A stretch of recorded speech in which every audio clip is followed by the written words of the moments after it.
Wait a moment so I don't sound like a chipmunk. But welcome, everyone, to Sox Machine Live. I am Josh Nelson. It is Thursday night, July 1st, 2021, as we are streaming this episode of Sox Machine Live on our YouTube page at youtube.com/Sox Machine, also on soxmachine.com. And for those that are not getting an opportunity to watch the live stream, you are probably listening to this on our podcast feed, where you can listen to the Sox Machine podcast wherever you subscribe to podcasts. I'm Josh Nelson, and joining me for this episode of Sox Machine Live, as Jim Margulis is still on vacation, is Bennett Carroll. Bennett, what is up? Not too much, just looking forward to a nice July 4th weekend and some beer and some burgers and into that, and some nice White Sox baseball. Yeah, and the White Sox are going to be heading to Detroit, and we will be previewing that series. There is big news concerning the White Sox that I'm parsing through. So there may be some breaking news as we are streaming this right now on YouTube. And it may be a little distracting for those that are listening to the podcast version a few hours later after the stream. So I apologize to those that are listening to the audio version of the podcast if we are talking more in the present, as news is coming in regarding a possible Jake Burger call-up. We will be talking about that. We'll preview the Tigers series, and we will be recapping as far as the action that happened between the White Sox and the Minnesota Twins, as the Chicago White Sox are now 48-32 after the first 80 games. Their next game is going to be game 81. We are officially at the halfway point of the 2021 season. Before we get into the White Sox, though, I just want to make this clear as far as my thoughts, because I do think it is important for everyone that covers the sport, no matter what media outlet that you do it, that this Trevor Bauer situation is very disturbing, and there is no way that Trevor Bauer should be making his next start for the Los Angeles Dodgers on the sexual assault investigation into Trevor Bauer. And for manager Dave Roberts to say that my hands are tied to continue to have Trevor Bauer be the scheduled starter on Sunday, I find to be absolutely ridiculous. You are the manager. It is your decision whether or not you're going to have him start. There should be someone within the Los Angeles Dodgers organization making a phone call from the top saying you need to pull him, because I'm pretty sure when he arrives back to California, I would not be surprised if Trevor Bauer is going to be arrested. This is a very serious situation, and it is time for the Los Angeles Dodgers to treat this as a serious situation, because it's not going to be a good look when you are meeting the President of the United States on Friday to celebrate your 2020 World Series championship, and you have Trevor Bauer there with Joe Biden and with everything that is that's currently going on. And if you think it's bad today, you'll be meeting the White House press reporters on Friday, and they are going to continue grilling as far as the Dodgers on how they're handling Trevor Bauer. I just want to make that very clear. There is zero reason why Trevor Bauer should be making his next start, and he should be on indefinite leave until the criminal investigation and Major League Baseball's investigation is complete.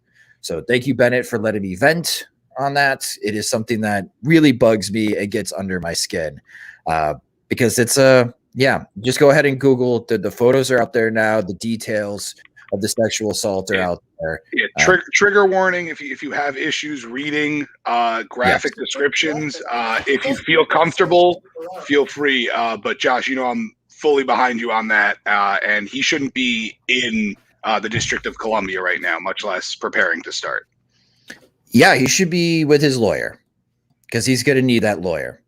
All right, that's enough Trevor Bauer. Let's talk about the Chicago White Sox. Some really happy news, as the Chicago White Sox, again, are 48-32. They sweep the Minnesota Twins. Again, the White Sox are 8-1. 8-1 against the Minnesota Twins in 2021. That is mind-blowing to me when I try to put myself back to how before the 2021 season started, Bennett. Like, if you told me, hey, by the way, Josh, in March, On July 1st, the White Sox are going to be 8-1 against the Minnesota Twins. I would be ecstatic because I figure that it would be a tough competition, a tough race in the American League Central between those two teams. And that is certainly not the case. And I really do wonder after this series, Bennett, that the Minnesota Twins just call it quits and they start to prepare to sell off whatever they can before the trade deadline. Yeah, I can't think of the last year I would call a 3-game series against the Minnesota Twins a get-right series. Legitimately. No kidding. Yeah. But yeah, I think they're the kind of team where they're not gonna blow it up. They'll sell off their pieces that are, you know, close to free agency or close to being out, but they're going to keep as much of that core as they can with the goal of being back in 2022. So I think, yeah, I agree with you. I think there will be a couple pieces that go, but I'm not expecting like a full strip down rebuild. Something more similar to what the Red Sox kind of did last year, where they'll take their high draft pick, they'll take their, you know, top level prospect, but they're not looking at a 5-year rebuild, a 3-year rebuild. Their goal is to be back at the top by the next year or the year after at the latest. That may change though, because it seems like those that cover the Minnesota Twins are changing their tune after the sweep in Chicago, Bennett.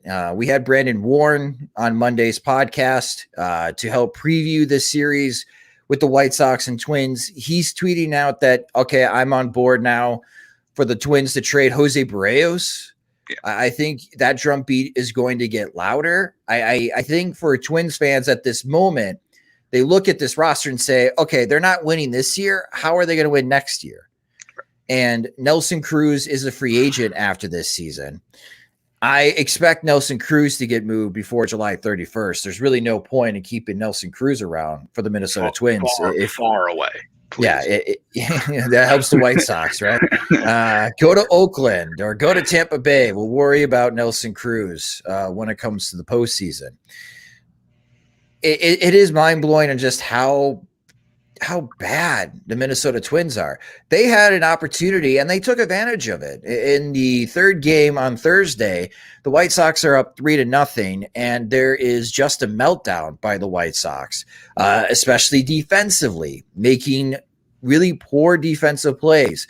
And the Minnesota Twins took the lead 4-3. And one would think, oh man, the Twins have taken the lead. They're gonna steal this game. And that wasn't the case. The Twins bullpen gets involved, and Zach Collins hits a big home run. Andrew Vaughn had the game-tying sacrifice fly, and the White Sox cruised to an 8-5 victory. And Bennett, I don't remember the last time that it looks just so easy for the White Sox to beat up the Minnesota Twins. Yeah, I don't get it, honestly. It's weird because you look at the two teams and they both have tons of injuries. And I know the White Sox pitching-wise are a lot healthier and their pitching has been a lot stronger. But if you just, you look at the two teams and how many guys are out, like the gap doesn't feel like it should be this wide between the two teams, basically. And it felt like they swept them 6 weeks ago, a month ago, and even then it didn't feel like it was this big difference. Like this felt like any series against Detroit this year, or a series against Kansas City, where it's just not even the same level of competition. And I don't mean that in a mean way. It's just the way the two teams were playing. So on YouTube, so for those that are watching the live stream, or for those that haven't got an opportunity to watch the live stream on Sox Machine Live, we get an opportunity to answer questions real time. One of the questions that came in from Brendan is Jose Barrios to the National League somewhere. And it's really interesting because I know you keep track of this too, Bennett, with your other gig at as far as Sirius XM radio and producing shows over there. The New York Yankees are in a tight spot. I think that may be the best way to describe it. The Steinbrenner family is now speaking about the Yankee situation. Brendan, if I had a pick right now, I wouldn't be surprised if it's the New York Yankees trying to pull off a move. to get Jose Barrios, because they're going to need Barrios not just for this season, but also for next season, because they have so many questions after Garrett Cole and their starting rotation. It's just not a starting pitching issue for the Yankees. The offense has been wildly inconsistent, and now Aroldis Chapman is having issues closing out games. So, yeah, Barrios, it'd be great if he went to a National League team. Again, it would make things a lot easier for the White Sox, but if I had to pick a team right now, it'd be the New York Yankees. And again, the fact that we're talking about this, Bennett, the Minnesota Twins on July 1st are planning to sell off their parts and concede in the American League Central, which just makes the road easier for the White Sox. Let's talk about the guy who is, it's this continuing theme. Somebody gets hurt and the White Sox give an opportunity to someone and they have a great debut and it gets everyone dreaming about, great possibilities. And for this series, it's Gavin Sheets. So Gavin Sheets comes up. And I think a lot of White Sox fans were, wanting Sheets to come up to see what he can do. In light of Yermin Mercedes having struggles at the DH spot, why not call up Sheets and give him those DH at bats? Or, Adam Eaton and Adam Engel are hurt. Why not call up Gavin Sheets and let him play right field? And the White Sox do that. Sheets gets called up. His first 2 games, he's got multiple hits. He's got multiple RBIs. He's already hit his first home run. I'm a big fan of his swing. How about you? What did you think of the debut of Gavin Sheets with the Chicago White Sox? It's interesting. I remember vividly watching him 3-4 years ago when he was in high A, and that was when he was struggling without any, he didn't have that power developed yet. But I remember then noting his swing. And it's cool to see he kind of grew up a little bit, got a little stronger. And that swing, he didn't have to change it. He just grew with it. So that power kind of developed through that swing. So it was very cool to see, just like he's had that since before the White Sox took him. As always, I'm going to need to see more than a couple games to really buy into someone. I think you're mean. It took probably 2 weeks. And then obviously that's not even been enough. But I'm excited from what I've seen. If he can play corner outfield, it helps a lot. If he can, just replacing Adam Eaton with him could alone make a big enough positive difference. So I'm excited. I don't want this to be the reason they don't make a trade move at the deadline, and that definitely worries me. But I'm very excited and very happy to see him starting off strong. I don't think he's a right fielder. I got a chance to watch him. I was in section 110, so right by the right field pole, and I sat there because I wanted to watch Sheets and how he does his reads and how quick he is. He is a first baseman playing right field, very much how Andrew Vaughn sometimes is a first baseman playing left field. Now, Vaughn, I think, has impressed us over time and maybe has sold us that Andrew Vaughn's a better defender than Eloy Jimenez in left field. Not a high bar to clear at all. But, Sheets didn't, he didn't screw up. There was some tough plays in his first game by the wall that maybe an experienced right fielder makes those catches at the wall. And you could chalk it up to nerves. And again, this is still a very new position to him. But the bat. What I like about Sheets in this swing is that he can go opposite field. And we saw it multiple times in the series. I think it would be really difficult for opposing teams to try to shift against Sheets. And I think we'll see shifts against Sheets. And we saw this against the Twins because they're trying to pitch him to hit a ground ball into the shift. However, if a pitcher misses their spot, and if it's like a fastball on the outside corner, Sheets has no problem waiting back and taking it down the left field line. And that's new. That is new for all these White Sox prospects and even current hitters. And we're starting to see a little bit from Yasmani Grandal. But, Yermin Mercedes, what's his problem? He doesn't have any opposite field power. Andrew Vaughn, he needs to develop more opposite field power so he can punish pitchers that are just flipping these sliders on the outside corner. And it's been a slow progress. Sheets is coming in right away, Bennett, and he's proven that I can launch a 400-plus foot home run on you, pulling it right field, or I can line a double down the left field line. And just having that type of technique and game plan going to home plate, I think is why, at the very least, Gavin Sheets is going to stick as a major league hitter. Yeah, I think part of the reason that he was the name that was specifically mentioned as someone they didn't want to trade and maybe came up in trade rumors is because you can tell from those tools he's got the bat. I don't think it was, a true question that he had. I mean, obviously it was, but we, like we said, from 3 games, we can see, all right, there's a bat there, if nothing else. And we'll see always when the adjustment eventually comes and he has to readjust back. But he has something there with the bat. The fielding, I think I always attribute it to being like a former player's son or a coach's son where like he's got enough just natural sense. He's not going to make, we'll keep referencing Eloy's defense here, the falling into the netting, the tripping over yourself kind of play. He doesn't have the range. He doesn't have that stuff, but he's got just the general just sense that he's not going to make any massive mistake. So the offense. So Gavin Sheets, great debut. The offense, 4 straight games, they have scored at least 7 runs. And we saw 6 home runs hit on Wednesday night, which is great. That was a fantastic way to end the month of June, because from June 1st to June 29th, the team hit 19 home runs. Kyle Schwarber was threatening to hit more home runs in the month of June than the Chicago White Sox as a team. So on the final day of the month, they launched 6 home runs. So they finished with 25 home runs in the month of June. That's still not a great total, but it showed that they're sign of life. And on July 1st, 2 more home runs for the White Sox with Brian Goodwin. Again, Goodwin's got 3 home runs now for the White Sox. And Zach Collins flexing some power. And in the last 6 games, when you're just looking at these numbers, like Yasmani Grandal, he's 6 for 20 in his last 6 games, 3 home runs and 8 RBIs. That definitely plays with his 5 walks. Brian Goodwin is 6 for 22 with a couple of home runs. Zach Collins has driven in 7 runs in his last 5 games, going 5 for 14. And Andrew Vaughn is waking up against righties. He's 7 for 16 in the last 6 games with a home run and 4 RBIs.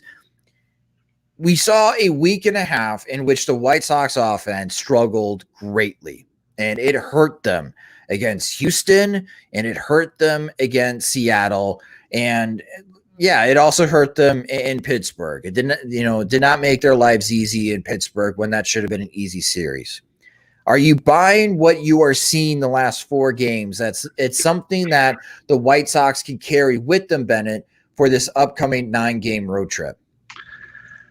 To a degree. I don't think we're getting 7 runs a game. I think what we saw these last 4 games was the positive regression isn't the right term. I forget what the proper term for it is, but that sort of thing where it's regression to the mean, where they had a week and a half where they really struggled. Well, here's 4 games where they outperform expectations. So I think you could get a couple more games of this because it's still, that week and a half was, so that you could still get a couple more games in that next week where they drop 10, 9, 11, 12 runs. But I'm not expecting 7+ every game or for the offense to blow up for 2 weeks. But I think this is good, positive regression that we've been waiting for. And it's coming from like the middle to bottom half of the order, where teams should be scared of 1 through 3 because it's Tim Anderson, Yohan Moncada, and Jose Abreu. Right now, you should be afraid of Yasmani Grandal and Zach Collins and Andrew Vaughn and Brian Goodwin and now Gavin Sheets. They are stepping up big time and really sparking this offensive explosion. And I love it because if they can continue to hit well, eventually Anderson and Moncada and Abreu, I believe, I'm trying to speak this into existence, Bennett. Anti-jinx. Yeah, anti-jinx in here. They're going to get back to their 2019-2020 form. Tim Anderson's going to get back to pulling the ball because this whole I'm going to right center, That's great for singles, but you don't have enough power. You don't have Eloy Jimenez power to take advantage of that. You got to get the barrel out in front of the zone, start pulling some pitches into the left field, start hitting some home runs, start doing some bat tossing, get back into your game, Tim Anderson. And the same thing goes for Yohan Moncada, but we'll talk about Moncada in a moment. And it was great to see Jose Abreu get off the schneid with his home runs and be able to hit a home run on Wednesday. And hopefully that is a bigger sign of things to come. There's always the ebb and flow of a 162 game season. The White Sox are going to have two great weeks. They're going to have 2 bad weeks during the season. But that was a really big concern for most of June, that where's the power for this team? Can anyone else step up and hit home runs if Jose Abreu's having a bad month, if Yohan Moncada's having a bad month? And we're starting to see at the end of June going into July that reinforcements, there are some internal reinforcements. They just need more plate appearances. I'm not completely sold that these are permanent solutions for the second half of the season. But for now, before the trade deadline, I'm cool to give an extended run for Zach Collins to get as many plate appearances as possible, Bennett, and even Gavin Sheets, and for manager Tony La Russa to be creative on how to get those bats into the lineup. Yeah, I think the key is as long as the bottom half is carrying that top half, eventually when that bottom half does start to falter because they're young, inexperienced, and they don't have the track record where you can expect 4 good months, that's when I think you see that top half start to kick back in, where it's that ebb and flow, as you said, is as one side starts to lose some strength, the other side keeps pulling. Go ahead. No, I was going to say, and the one thing that we're going to hear, because you mentioned you don't like for Gavin Sheets and how well he's performing, you don't want people to be convinced, well, maybe the White Sox don't need to make a move before the end of the deadline because Eloy Jimenez is coming back soon and Luis Robert is coming back soon. But as we make this transition from what happened in this series to what's going to be happening over the weekend, the 4th of July weekend in Detroit, you have to also be concerned about defense. Because you go back to that 5th inning, and Andrew Vaughn's not a third baseman. So if Luis Garcia is getting sore or if he can't play, you don't have enough infield depth to cover both second base and third base. And, it's great that Billy Hamilton is back, but you really need Billy Hamilton in center and you need Brian Goodwin in left field. If Andrew Vaughn's got to go into the dirt, well, going back to the Gavin Sheets, he's really not a right fielder. So that there are some defensive concerns. And to me, at least, we go from, well, the White Sox need Eduardo Escobar from Arizona because they need home runs. And that is still true. But they also need Escobar because Escobar can play second base and third base without anyone having to worry about his defensive ability. And that gives Tony La Russa another player that could play multiple positions and you don't have to worry about them, or they have to fake learning how to play a position that Escobar can hold his own at second and third. And that's another aspect as far as his roster construction that the White Sox have to be mindful of, because there's no reason why Carlos Rodon had as stressful outing as he did. Because he still racked up 9 strikeouts because he hit the strikeout over. And that 5th inning should have not happened the way that it did. That 1st inning should have not been 28 pitches. So that's something we can't get lost here, is that maybe some of the trades the White Sox make before the 31st is just not the offense, but it's players that they are defensively reliable at key positions. Yeah, I think positionless baseball, which has kind of become more popular, is a good idea if the players are athletic enough and good enough to play whatever position they're forced into. So Andrew Vaughn can play left field, competently enough, but third base is a whole nother level. Yeah, it's not just flipping 180 from playing first base. It's a whole different game. So, positionless baseball works, but the guys still have to be the right fit for those other positions. And I agree with you on the defense. Positionless baseball works if you got 6 shortstops on your 26-man roster. Not 6 first basemen. Right.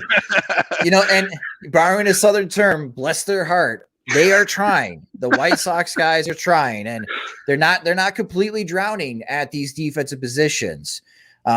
but they sometimes look like fish out of water, and it hurts the White Sox. But the bats are playing up, and the bats are making up as far as, or I should say, be recovering those defensive woes that the White Sox currently face against the Minnesota Twins. And I think they'll still be able to over this 9-game road trip, which we're going to be previewing next. But I don't think you're going to be able to recover against a team like the Houston Astros, or even though the Yankees are struggling, or the Rays, or the Athletics, the teams that are looking like they're going to be in the postseason with you. So that's just something else to think about. I know that if Gavin Sheets continues to hit, we're going to hear it. Hey, the White Sox don't need to get another bat. It may not be the bat that they're so much concerned about, but they need another position player that can actually play that position. Because at this moment, Bennett, I am convinced we're probably not going to see Adam Eaton for the rest of the season. We may not see Adam Engel the rest of the season. So, yeah, the White Sox could use another competent outfielder who is an actual outfielder and not someone trying to fake learning how to play the position. Yeah, that vaunted outfield depth of 2 first basemen that the White Sox farm system gave us might not be enough. Yeah, definitely agree with you. I think the bats are good. The gloves are as important as you said. It'll be interesting to me to see if they do anything. I similarly am I don't know if similarly. I am not convinced they will. Well, I think they need to add in the bullpen. I think it's pretty clear that they need a veteran reliever. Again, not a closer, just someone that can help out in the 6th and 7th inning. Because I like Cody Hoyer. I like his stuff. It's not clicking this year. Yep. And the time is time's ticking. And he's getting plenty of opportunities to prove himself for XYZ reason that I do not know. Matt Foster is not getting consistent work, but when he does get work, he's not pitching well.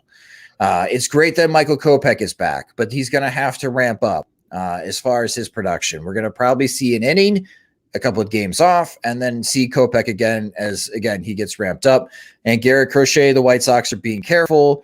And they got Jace Fry now because Aaron Bummer is on the 10-day injured list. And then there's Liam Hendricks, who leads the American League in saves. That bridge to get to Hendricks is shaky. That is where I definitely do think the White Sox and Rick Hahn will go out and get another reliever to help solidify the bullpen because it is shaky. I like this stuff. Ryan Burr pitching the 8th inning, I thought was great. He deserves it. He's been pitching really well. But man, it's like it is just pulling teeth right now for the White Sox to get the ball to Liam Hendricks. Yeah, it's again, I agree with you. I like pretty much every guy in that pen, but it's just some of them just don't have it right now. I feel like Cody Hoyer goes through this every now and then where he just loses the ability to spot the ball at all. And it's tough to see. Like I was watching the game today and I wasn't there, but it was literally, I think 8 pitches in a row, one sniffed the zone and the others just never came close. And it's just, as you said, pulling teeth to go. When I was going to say it was a 4-hour game because of this, just sitting there, I was sitting on my couch sweating because there was a light on me and I'm large, but I was sitting there just sweating. Like how this game's over. Like I have no doubt in my mind, this game is over. Can we get to the end? Can I get to the rest of my day now, please? And yeah, I think I agree with you. I think a vet who's had some good experience, preferably in a playoff bullpen as well, but that's not really a requirement, would be my number one item. Yeah, Greg Nix and Ted Milvey, Bennett and I, we had a roundtable discussion regarding as far as the trade deadline. Again, that is 30 days away, and I am expecting activity around the majors starting to ramp up here in the upcoming weeks, especially with the Major League Baseball draft coming up on Sunday, July 11th. And then you have the All-Star festivities in Denver, which I wouldn't be surprised if GMs take that opportunity to make frequent phone calls or text messages back and forth about possible deals. We've already seen one between the Toronto Blue Jays and the Miami Marlins. So definitely check out that article on SoxMachine.com and join in the fun as well on what you think the White Sox need to do before July 31st, especially in the comments section. Really good conversations going on there. The Chicago White Sox now fly out to Detroit and start a 9-game road trip. They have 3 games against the Detroit Tigers, and then they go from Detroit to Minneapolis for another 3-game series against the Minnesota Twins. They have next Thursday, July 8th off before they make their way to Baltimore, which is the last series before the All-Star break for the White Sox. So you look at these 3 teams on paper, and one would think, oh, this is going to be an easy stroll for the White Sox. 3 games against the Tigers, the Twins, and Orioles. Yes, this is going to be a great way to wrap up as far as the first half of the 2021 season. Beware of Detroit. I can't believe I'm saying this. The Detroit Tigers, since May 1st, are an above 500 team. And they are in 3rd place in the American League Central, and they deserve to be in 3rd place in the American League Central. And they are a feisty bunch, and I give a lot of credit to that clubhouse for playing as well as they have. They're still 9 games below 500, but they're giving opposing teams headaches, and I'm expecting them to continue that same mindset against the White Sox and try to make it tough on the White Sox this weekend. Your pitching probables for this series starting on Friday, July 2nd. This is a 6:10 p.m. Central Time start. Lance Lynn is on the mound. He'll be going up against Casey Mize. On Saturday at 3:10 p.m. Central Time, it is Dallas Keuchel against Tarek Skubal, which Skubal has given the White Sox some issues this season. On Sunday, Detroit doesn't know who they're going to throw out. It could be Matt Manning, a promising young right-hander. Be the first time the White Sox get a chance to see him. Manning got blown up by Cleveland in his previous start, giving up 9 runs in about 3 innings. But Lucas Giolito is going to be pitching on 4th of July for the White Sox at 12:10 before the White Sox make their way to Minneapolis, and we'll see Dylan Cease and Carlos Rodon start those 2 games, the first 2 games against the Minnesota Twins, and then Lance Lynn getting that last start on Game 3 of the series. That's key, because Lynn would be lined up to pitch in the All-Star game, repping the Chicago White Sox. And depending on how the situation goes, maybe he's the American League starter for the White Sox in Denver.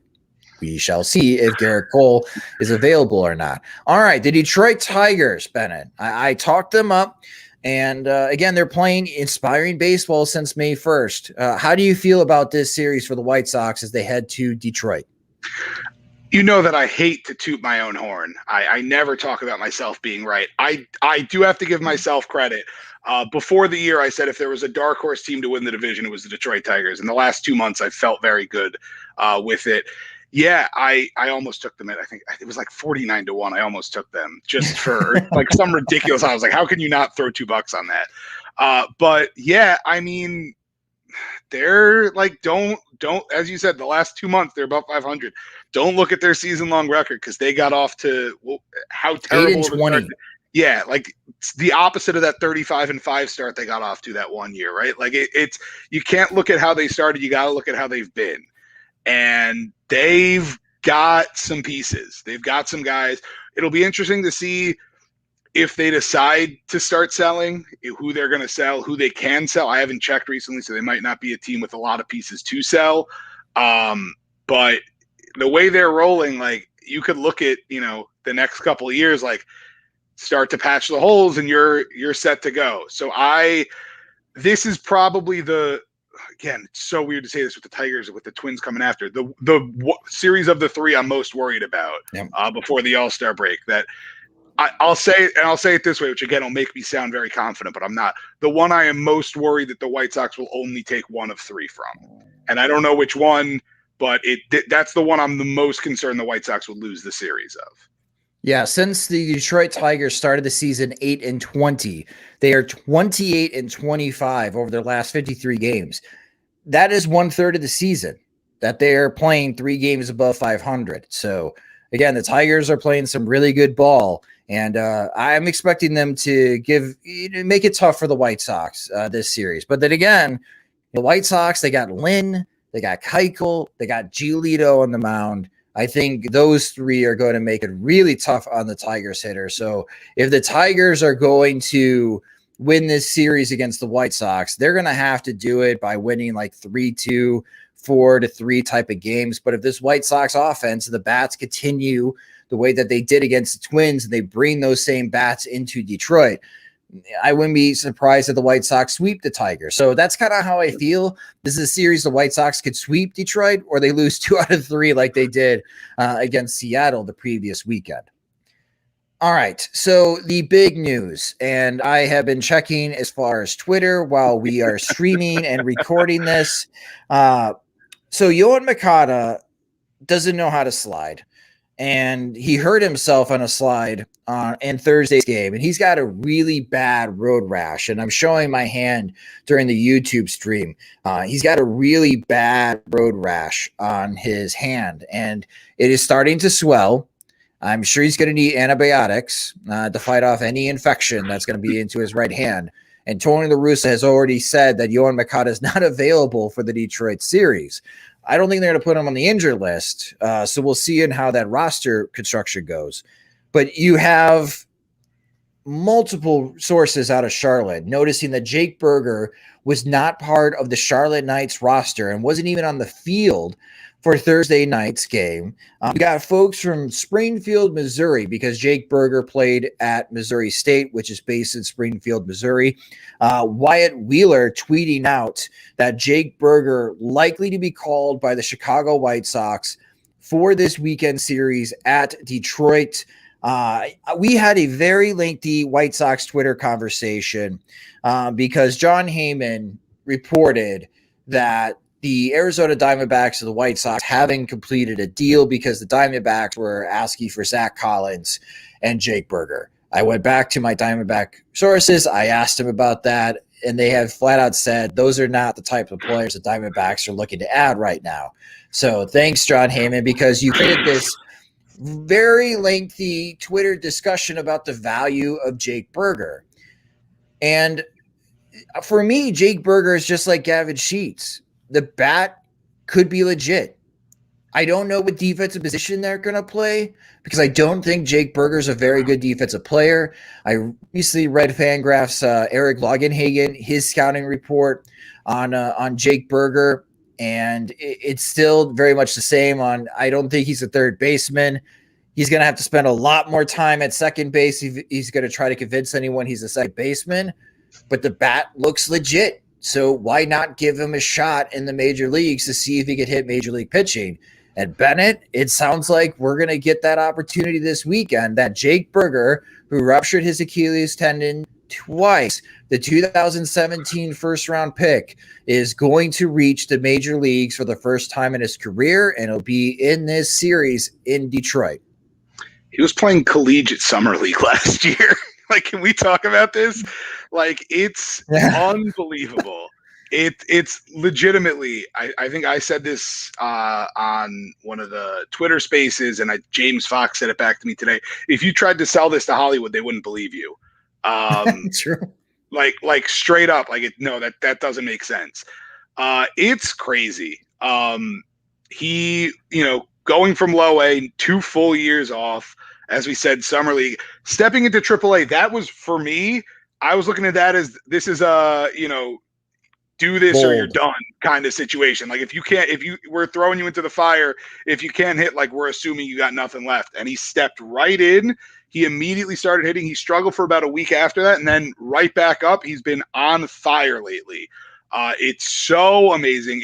This is one of those stories, and I think your mean Mercedes was the last one. This is a national story for baseball, for just a perseverance of making it like this. It's that level of story. So I'm super excited for him, and I will go out on a limb and say if he plays tomorrow, he's going to hit a home run. Period. Wow, against Casey Mize. Yes, he'll hit one. All right. Yeah, it'll be interesting. The fact that the White Sox won't have Yoan Moncada over the weekend sucks. There's no other way to put it. But if it's not going to be Yoan Moncada at third base, I do not like Andrew Vaughn at third base. So, yeah, it makes sense. If Lurie Garcia is not 100% healthy, maybe the White Sox need to put Lurie Garcia on the injured list and call him back up after the All-Star break. Give him the next couple of weeks off. They really need Lurie, because they need him on the bench because he plays so many different defensive positions. You don't have to worry about him defensively. When it comes to Jake Burger's value, again, I don't think he's the future third baseman for the White Sox. He's not the future first baseman for the White Sox. He may not be the future DH for the Chicago White Sox. I think for 2022 and beyond, it's really difficult for me to see what type of role Jake Burger has with the White Sox. And I think it's beneficial for him if the White Sox can find a deal that they move Jake Burger for another player, because it gives Jake Burger an easier path to play in the major leagues every single day. I like Andrew Vaughn better than Jake Burger. I like Eloy Jimenez a lot better than Jake Burger. Jose Abreu is still going to be around next year. Yasmani Grandal is still going to be around next year. Yohan Makata is your third baseman. I'm not going to have these conversations about moving Makata back to second. No, that's not going to happen. What about right field?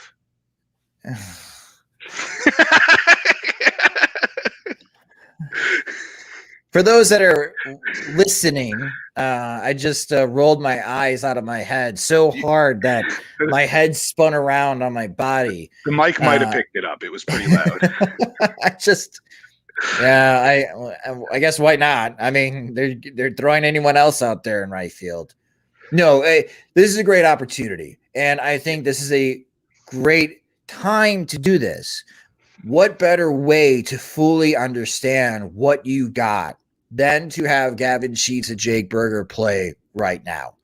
And I'm totally on board with that. And I'm totally on board with that thinking, because if they rake, dude, you're going to have opposing GMs pick up the phone and say, hey, what are you doing with these guys? This is exactly what happened last year with Dane Dunning. The White Sox started Dane Dunning. He impressed. The Texas Rangers were impressed, and the White Sox were able to flip Dane Dunning for Lance Lynn. That was a big-time move, and it's churning out big-time results for the White Sox. Yeah, the Rangers get Dunning for 6 more years, but the White Sox in 2021 needed Lance Lynn. And maybe Jake Burger can have that same type of exchange. The White Sox can get another impact player that helps him in 2021 and maybe helps him in 2022. That's just how I feel about Jake Burger. I do not think he is untradeable. And I am excited, though, at the same time to see what he could do in the major leagues, because his story is absolutely incredible. And it's so easy to root for the guy. And I hope the news is true and we're going to see him in Detroit, Bennett. Yeah, I agree with you. And I think it's similar to how they started him this year with AAA. It's prove it. Show us you've got it, because that's how you're going to continue to succeed. It's great that a lot of times when first round picks start to go up, they'll get not babied, but they'll get a little bit of more, they don't have to prove it as much, but you're coming off of basically 3 years of not playing, professional baseball. So prove it. And he's proved it to this point. And if he can prove it again in the majors, yeah, I think he definitely becomes someone other teams would be interested in. And I'm excited for him. As you said, I'll let you guys in on this. He and I used to DM like on the regular on Twitter. This was like pre-Achilles injury, and then like up through probably the first few months after that, we used to chat all the time. So really good dude. It's really good to see him. The worst thing about him is he is a Packers fan. But everything else, it happens. Everything else is a positive. So I'm really hopeful for him. And I'm excited. I'm hoping he sticks around long enough that I can see him in Baltimore. That would be amazing. Yeah, well, I mean, if you're going to call him up, you might as well have him stick around for the road trip, at least through the All-Star break. And once we do have that official news, we will be, writing about it and covering it on SoxMachine.com. So when the news becomes official, you can check out that on SoxMachine.com. And, of course, follow us on Twitter. We are at Sox Machine. And that will do it for this episode of Sox Machine Live. Bennett Carroll, buddy, thank you so much for filling in for Jim on this episode. It was my pleasure. I'm always around. And we will be recapping the White Sox and Tigers series for the Monday, July 5th episode. Jim Callis of MLB.com, speaking of Jake Berger, he's going to be joining us and recording a segment. We'll talk about the White Sox prospects. Well, we will also be previewing the Major League Baseball draft because from Sunday, it's going to be a week away. So it's really ramping up, and that'll be the first round of the draft. We'll talk about what he's hearing on some possible prospects to the Chicago White Sox in the first round. So that's what you guys have to look forward to on the next Sox Machine podcast. But again, thank you to everyone that watched this episode on our YouTube stream at youtube.com/Sox Machine. If you are not subscribed to our YouTube channel, please take a moment to subscribe.